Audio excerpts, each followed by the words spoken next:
முதலமைச்சர் மு க ஸ்டாலின் வருகையால் வாழ்நாள் சாதனைக்கான மதிப்புறு முனைவர் பட்டம் பெற்ற ஓவியர் சந்துரு யார்? விரிவாக பார்க்கலாம் இந்த தொகுப்பில். நீங்க எவ்வளவு இயல்பா இருக்கிறீங்களோ அது ஆர்ட். அப்படிங்கும்போது நீங்க ரெகுலைஸ் பண்ணுங்க போங்க, அதை பற்றி ஒன்றும் பிரச்சனை இல்லை. நான் ஒரு பொக்கே கொடுக்குறேன். நாங்கள் ரோட்டில் 2 பேரும் நடந்து போய்கிட்டு இருக்கிறோம். ஒரு பூ பிடிங்கி நல்லா இருக்குன்னு பார்க்குறேன், சந்தோஷப்படுறேன், உங்கள்கிட்ட கொடுக்குறேன். நீங்கள் அதை பார்த்து சந்தோஷப்பட்டால் படுங்க, குப்பையில் பட்டால் போடுங்க, எனக்கு அதை பற்றி ஒன்றும் கிடையாது. அப்படிங்கும்போது தான் ஈஸியாக இருக்கும். கலை குறித்து இத்தகைய பார்வை கொண்ட கலைஞருக்குத்தான் வாழ்நாள் சாதனைக்கான மதிப்புறு முனைவர் பட்டம் கிட்டியுள்ளது.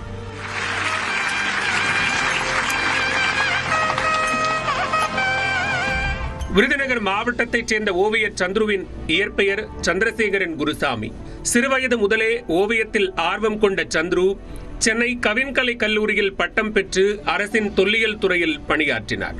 சித்தன்னவாசல், தஞ்சாவூர் பெரிய கோயில், காஞ்சிபுரம் திருப்பருத்தி குன்றம், திருமலை நாயக்கர் மகால் ஆகியவற்றில் உள்ள ஓவியங்களை நகலெடுக்கும் பணியில் தனது திறமையை வெளிப்படுத்திய சந்துரு கவின்கலை கல்லூரியில் ஆசிரியராக சேர்ந்து முதல்வராக ஓய்வு பெற்றார்.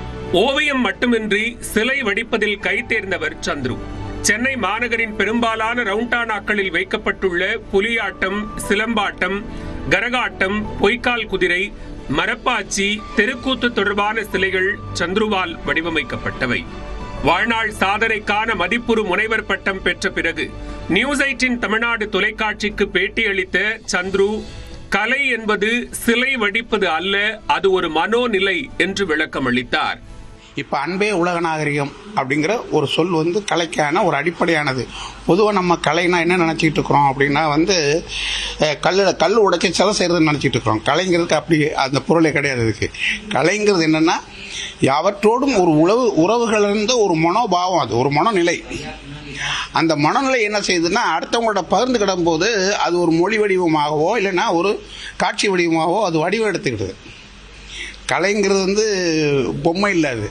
யாருக்கும் புரியாத வகையில் வரைவதை நவீன கலை என்ற தவறான எண்ணம் பலரின் மனதில் இருப்பதாகவும் சந்துரு குறிப்பிட்டார். வீட்டுக்கு அலங்காரமாக மாக்கோளம் போடுறோம், அது ஒரு சைக்கலாஜிக்கலான ஒரு பெரிய ஒர்க். அது பாடியாகவும் மைண்டாகவும் ரொம்ப ரிலாக்ஸான ஒரு வேலை அது மாக்கோளம் போடுறது.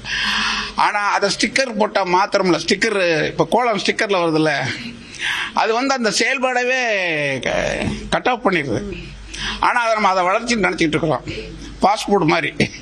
ஆனால் நம்ம உடம்புக்கு ரொம்ப கேடானது. அது மாதிரி தான் இவங்க என்ன பண்ணிட்டு இருக்காங்க, நவீனம்னு சொல்லிட்டு கோண முடியா போடுறதா நவீனம்னு அப்படின்னு நினச்சிட்டு இருக்காங்க. அதனாலவே நம்முடைய மரபை நம்ம மீட்டெடுக்க வேண்டியது. ஓவியர், சிலை வடிவமைப்பாளர் மட்டுமின்றி சந்துரு சிறந்த ஆசிரியரும் கூட. அவரிடமிருந்தேதான் சினிமா கலையை தான் கற்றுக்கொண்டதாக பிரபல இயக்குனர் ப. ரஞ்சித் பலமுறை பல்வேறு நேர்காணல்களில் குறிப்பிட்டுள்ளார். பணி ஓய்விற்கு பிறகு திருநெல்வேலி மாவட்டம் அம்பாசமுத்திரத்தில் குருவனம் என்ற அருங்காட்சியகம் ஒன்றை சந்துரு நடத்தி வருகிறார். ஒடுக்கப்பட்ட மக்களுக்கு ஆதரவாக போராடிய தலைவர்களின் சிலைகளை செதுக்கும் நோக்கத்தில் வ.உ.சி., ஆபிரகாம் பண்டிதர், உமறு புலவர், தேவநேய பாவாணர், விளாத்திக்குளம் சுவாமிகள், புதுமைப்பித்தன் ஆகியோரின் சிலைகளை வடிவமைத்த சந்துரு தனது குருவனத்தில் 600 சிலைகள் வடிவமைப்பதுதான் இலக்கு என செயல்பட்டு வருகிறார். பலரின் மனங்களில் இடம் பிடித்த சந்துருவிற்கு இன்னும் பல மகுடங்கள் சூட்டப்பட வேண்டும் என்பதே அவரை நன்கு அறிந்தவர்களின் எதிர்பார்ப்பு.